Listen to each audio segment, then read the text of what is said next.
Monday, June 28th at 9 a.m. and Monday, June 29th at 6 p.m. on Channel 14. Webcast at www.sacmetrocable.tv. Public opportunity to discuss, this is now the public's opportunity to discuss matters of public interest within the district's jurisdiction, including items on or not on the agenda. Madam Clerk, are there any speakers?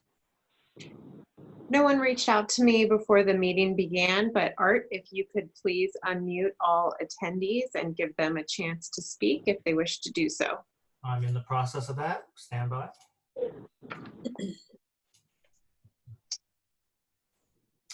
Okay, attendees, you have the option to unmute yourselves if there's anything you would like to say at this time.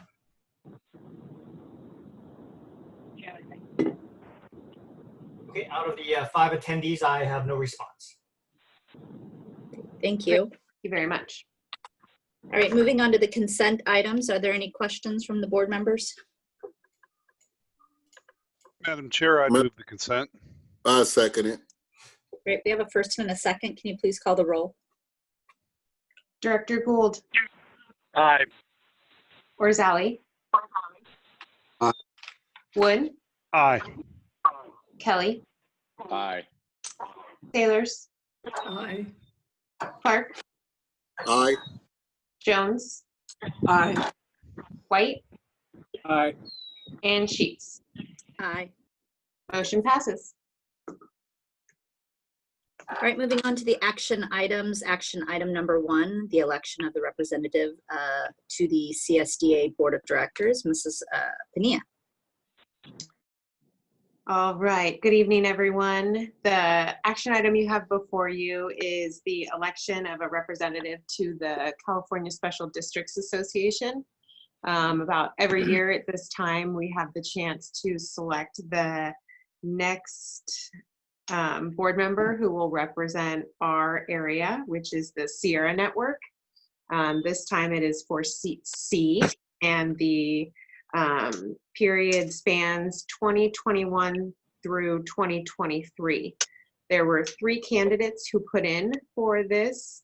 The first is Peter Campa with Groveland Community Services District. The next is Scott Holbrook with the Auburn Area Recreation Park District.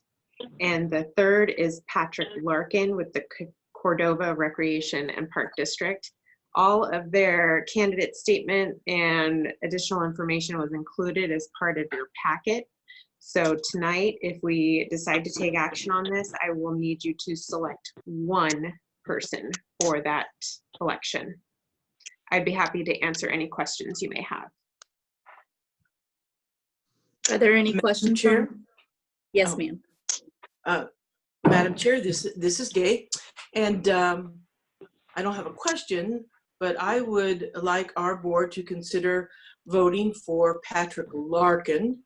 He is the CEO, the executive officer for the Cordova Park and Recreation District, very local in our Metro's district as well. And before, he's been there for almost 4 years, and before that, he spent 11 years with Consumnes CSDA. I think it would be very good to have a local representative on CSDA. So with that, I would like to nominate Patrick Larkin. Is there a motion for that? I mean, a second with that? I'll second.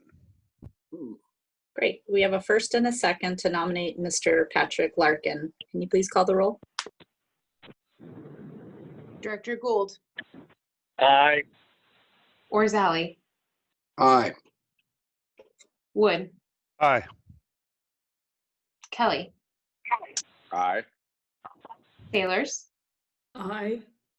Clark. Aye. Jones. Aye. White. Aye. And Sheets. Aye. Motion passes. Thank you very much. Mr. Larkin. All right, action item number 2 will be addressed after closed session, so we'll move on to the reports. President's report, I have nothing to report. Moving on to the fire chief's report. Chief Harms. Good evening, directors. I've talked to a few of you over the last 2 weeks, but it has been a busy couple of weeks. Today was the final. Members went through in the captain's promotional process. We had an opportunity to sit down with the evaluators afterwards, and hopefully late tomorrow, we'll have a list that will come out for the successful candidates. We do have, I think, 11 spots that are open right now, so we'll set up a promotional opportunity with them real soon. It was nice sitting down with the evaluators. A lot of the feedback that we got from them were things that we've been working on over the last 3.5 or almost 4 years now. And to start to see that consistency, the approach that was taken, and then the other thing was just the amount of people that went through really makes the future and the future leaders in our organization that are coming up in place. So we will have a list out hopefully by late tomorrow. As far as some different meetings in this past week, the week before we ran the Captain's Academy. It was for 5 days. They went 8 hours a day. Myself and Chief Bridge had an opportunity to spend the morning with them on the very first day and talk about the district, really open up conversations and questions that they had. We had an opportunity to talk about leadership in the fire service, and really their role as that frontline supervisor. That week hopefully prepared a lot of them for being able to move forward. Also last week we met with the training division and the emergency operations team. And as you all know, we stood up the emergency operations team at the beginning of COVID-19, and a lot of very positive out of a very bad situation. A lot of positive things have come out of that. Our ability to react quickly, the ability to message out directions or standard operating procedures. So we really sat and talked about the kind of the end of the emergency operations team, but the positives takeaway is how do we move those things forward and we keep those things going. And so soon you'll see a bi-weekly communications that will start to come out. Much like our incident and action plan, it'll have information that is current in the district. It'll have training opportunities. It'll provide a written format for folks, and it might one place for them to be able to go to for that information. So again, one of the very positive out of the emergency operations teams was the communication and consistency. And we want to continue to do that as we move forward into the rest of this year. We also met with the Sacramento County Chiefs. We had our bi-monthly meeting. It was the whole group, so it involves the 4 chiefs from here, along with CAL FIRE, OES, and all the different division heads. And the last thing was this afternoon, we had a labor management meeting. We sat down with 522.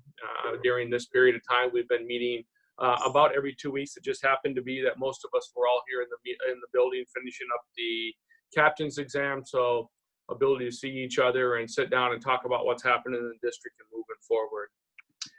Probably the last thing is they had an opportunity again this week to meet with Jeff Wells. Jeff manages our behavioral health program. Jeff's probably been involved with that about 3.5 or 4 years.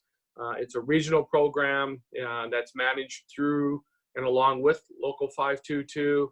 I guess on a negative and a positive is the amount of people that are calling is definitely up. And a lot of it has to do with the current times, whether it be financial or family or even going on calls. You don't like to see calls go up, but also on the positive side though, what you see is people's confidence in the program is that people have gone and gotten assistance, and they've come back to the station and saying, hey, I went and I talked to somebody and they were able to give me assistance, or this worked. And so by word of mouth and by very positive feedback, I believe the system is doing exactly as it's intended, which is how do we relieve stress on our members and how do we give them the ability to do that. So kind of a short report this week, but that kind of wraps things up unless any of you have any questions. Thank you, sir. Anybody have any questions, comments? Thank you. Moving on to the operations report, Chief Bridge. Good evening, President Sheets and board members. Eric Bridge, Deputy Chief Operations. I just wanted to check in briefly on the audio. Can you hear me okay, or is there too much feedback? Nope, we can hear you, sir. Very good. All right. Well, a few items that I just wanted to brief you on. Our members are doing a fantastic job of signing up. The last several months, as we all know, have been challenging, to say the least, in terms of overall political environment and the health and wellness environment. So the sense to get out and stretch the family out and get outside of the normal house has been a strong desire for many, and they are getting out and about. But I wanted to assure all of you that our members continue to sign up right now, and to backfill for those that are taking their families out and getting a chance to maybe see something other than the inside of their homes. So I'm beyond grateful for our members that they continue to show up every day. So they're doing a fantastic job in light of all of this. Our call volume has been up, is actually returned to normal call volume the last several weeks. We've been consistently averaging where we were prior to the COVID back in March when this started up. Our fire volume has even increased even more substantially. We're up about 16% on fire calls in terms of vegetation fires mostly. And that kind of consistent with the reports that has come out from CAL FIRE and the fire behavior specialists that talk about the fuel models in our area all the way up to the Oregon area where it's extremely low, fuel moisture that is. The fuel beds are extremely dry, and we're seeing that already. And I'll brief you on that here just shortly of the large fire we had a couple weeks ago, right after our last board meeting.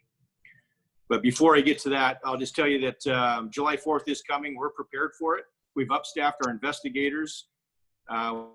We've also upstaffing the boat. 65. We have members patrolling the river during the daylight hours on July 4th. We will also be upstaffing. Second and Copter 2 will be in the air. And then we will also be upstaffing a few of our busier engine companies. So July 4th, historically, consistently over several decades, been the busiest day of the year. So we are going to be prepared and able to respond on July 4th for that. And that's good news. So getting back to June 12th. June 12th was the day after our last board meeting. Was a very busy day. We had a 5,000 plus acre grass fire, vegetation fire that happened right around the area of just north of Jackson Highway, but it was on Grant Line Road, just south of Douglas. And then it extended rapidly 5,000 acres to the northeast. Fortunately, we only lost one outbuilding. It was a detached garage. No injuries were reported on that. We worked closely with with CAL FIRE. The first in chief officer, we were able to assist him with our chief officers at the command post. This 1,000-acre fire required about 8 craft, 3 helicopters, 5 air tankers. And we did, our members were out there, 28 of our engine companies were out there fighting this fire. Did a fantastic job because the way the weather was and the winds were blowing that at 17 miles an hour, we were concerned about how far this thing would extend, obviously. But due to the collaboration with our partners at CAL FIRE, and coincidentally, we just met with them a few days earlier to go over our annual agreement. It's a lot of handshaking and relationship building to be at the end of the day is what that's about. And that always pays off. So relationships are everything. We worked with them closely, and they provided probably similar amount of resources if you count all their bulldozers and their air tankers and their companies. So that was a very successful incident that we're very proud to work with CAL FIRE, and I'm very grateful for that relationship we have for them. So that is my report for tonight. And if you have any questions, I'm happy to answer those. Thank you, sir. Any questions or comments from the board members? All right, hearing none, we'll move on to firefighters local 522 report. Mr. McGoldrick, are you on the line? I am. Good evening, President Sheets and Board of Directors. Mike McGoldrick, Metro Vice President, Local 522. Just to dovetail on what Chief Harm said, we completed today a successful process for the promotional examination for the captains. It was a collaborative effort. I really appreciate all the assistance from both internal and external sources, including CAL FIRE, Orange County Fire, Alameda County Fire, and City of Sacramento Fire. The results should be forthcoming. The goal of every firefighter is always to provide the highest level of service to the community they serve. The men and women of our district are doing just that. We're rising to the occasion of the pandemic. We're not immune to. We're a cross-section of society like everyone else. We're taking care of our own and taking care of our community. That's all I have for tonight, unless you have any questions. Thank you, sir. Any questions or comments? All right, hearing none, we'll move on to the committee and delegate reports. The executive committee has not met. Last meeting was actually at the last board meeting, and we do not have a scheduled meeting. Communication Center, JPA, Chief Shannon. Good evening, President Sheets. Just a couple of points from our last meeting with the Comm Center JPA. The academy is going well. They're still at 7 recruits. The academy is coming rapidly to an end. So I believe in the first week in July, they will be out at and manning dispatch staffing positions and moving forward with that. They're looking forward to probably ending with 7, which is good, and seeing where that takes them. One other point or one other note, we want to say congratulations. There are 2 retirements. Janice Parker was the board clerk for the Comm Center, and dispatch supervisor Donna Fender, both with over 20 years of service, are retiring. So we'd like to wish them well in their next venture and thank you for your service to the Comm Center. End of report. Thank you, sir. Now moving on to California Fire Rescue Training, JPA, Chief Shannon. Thank you again. The training JPA met this week, and on a personnel side, Executive Director Chief Joe Gear is back to full-time duty. He was out for quite some time this year with some medical leave, but he is back, ready to go, and moving forward. On the training side, I'll give you guys a few numbers here from fiscal year 1920. Some are the numbers, and obviously some of these numbers are a little different, basically on the outcome due to mostly because of COVID-19. There was 135 classes scheduled in 1920. 89 courses were completed. 46 of those obvious courses were canceled due to COVID-19. As expected with these cancellations, it really affected kind of the projected numbers when it comes to a number of students trained, along with revenues and expenses. And the staff over there still has some challenges to go, but they're working through that. And hopefully this will turn around pretty quick.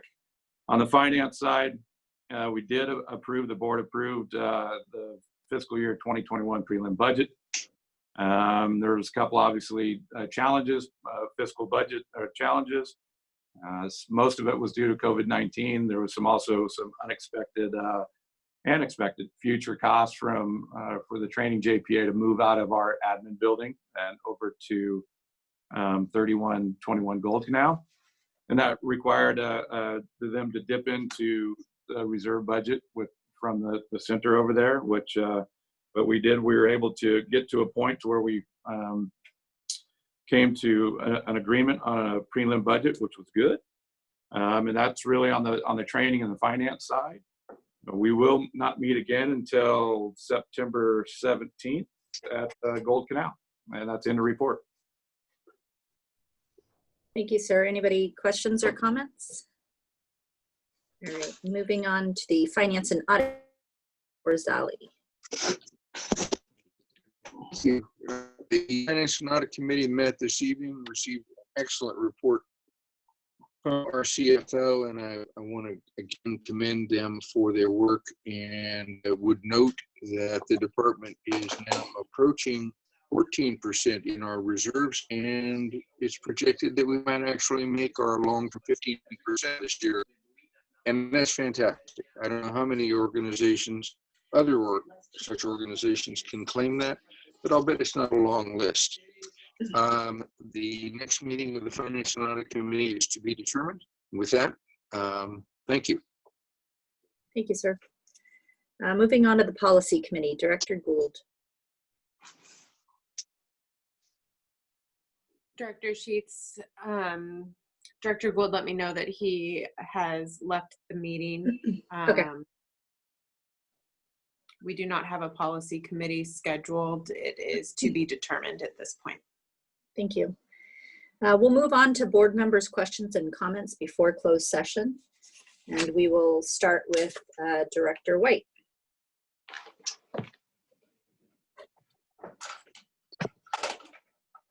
Thank you, Madam Chair, members of the board. Not much exciting happened in District 9 since last meeting, except about a 5,000-acre grass fire, but very appreciative for the quick and weighted response. I know that there were crews out there for days. I got an opportunity to stop by and talk with Chief Jenkins briefly at the incident. Glad that for the capabilities and the response, and for the weather taking a turn in favor that evening. But I just want to say thanks for keeping that fire from getting to my home. Also, I want to congratulate the successful candidates on the captain's list, and I'm looking forward to seeing the graduation of the Dispatchers Academy. I'm not sure if there's going to be a ceremony or not, if that's something that we can attend in presence or by Zoom, but I'd be interested in gathering that information. That's all I have for District 9. Thank you. Thank you, sir. Director Jones. Well, once again, I cannot top the stories that Director for Division 9 comes up with. I do want to say thank you to all the staff for the reports tonight. CFO Thomas, Chief Bridge, Chief Shannon, Fire Chief, thank you all very much for reports. Best of luck to our retirees, and best of luck in the future for all the promotional candidates. Thank you, Madam President. Thank you. Moving on, Director Clark. Yes, Madam Chair. I would like to thank the staff for the reports, but I'll also like to ask the public to please be careful during this July 4th, celebrations, and also practice social distancing and wear those masks. The scientists are right. They are correct so far, and everything else that's the only medicine that we have right now to fight that virus. That's all I have, Madam Chair. Thank you. Thank you, sir. Director Wood. Thank you, Madam Chair. Like Director White, we had that Douglas fire was right in my backyard as well. I think it was in between our houses. So we were fortunate here in my southeast rancho that the winds were not blowing from the north or to the west. Otherwise, it would have been a little more scary. But it was great to see the equipment out and to see the quick attack on that. And I want to thank all the men and women who were out there and took care of that for our community. Everyone just be safe, like Director Clark said. For those who question masks, look at our crew and our staff and the PPE that we use, and the amount of times and exposure that our men and women put themselves into, and they're all healthy, they're all very well, and just a great testament to how effective wearing your mask and being smart it really is. So take care of yourselves, and thank you. Thank you, sir. Director Orzali. Thank you. I have no report for this evening. Thank you, sir. Director Sailors.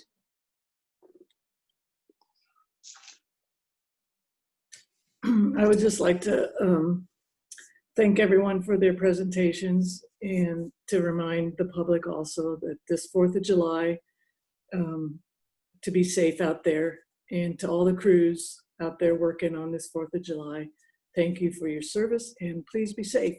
Thank you. That's all. Thank you. Director Kelly. I have very little to report on. I hope that everybody in the Metro family is safe and doing well.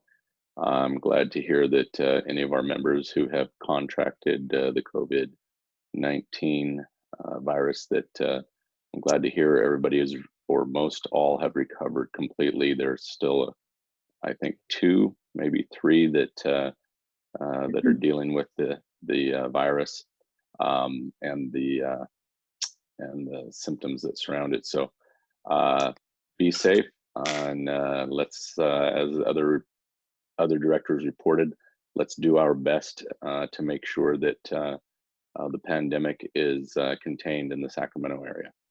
Thank you. Sure. So going last is never fun, but I do want to reiterate, I hope everybody stays safe next week, the 4th of July. I hope they have a wonderful holiday, and hopefully they can practice social distancing. I don't have anything else to report. We will move into closed session and then turn back to open session after.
All right, we are on our way back.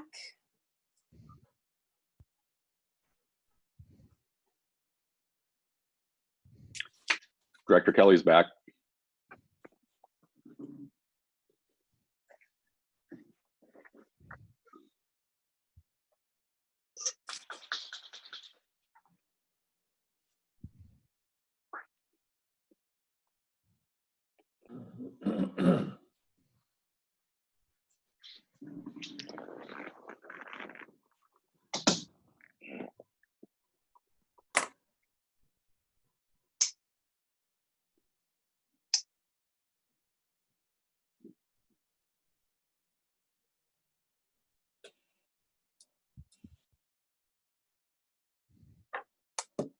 All right, I think everyone is back and their microphones are unmuted, so we can go ahead and reconvene.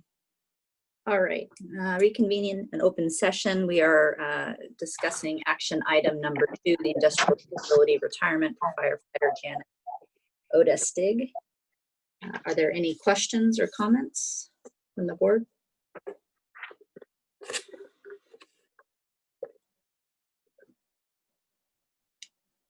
Director Sheets, before we take the vote, maybe I should report out on that. Oh, thank you. All right. Thank you, President Sheets. The board met in closed session to consider the industrial disability retirement of firefighter Janice Odestig. No reportable action was taken, and it is proceeding to open session now. Thank you. Thank you, sir. Keeping me on track. All right, any questions or concerns from the board members?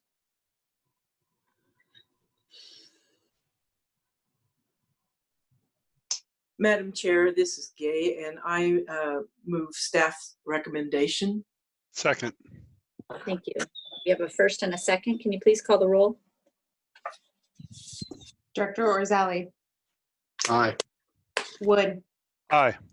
Kelly, Aye. Sailors, Aye. Clark, Aye.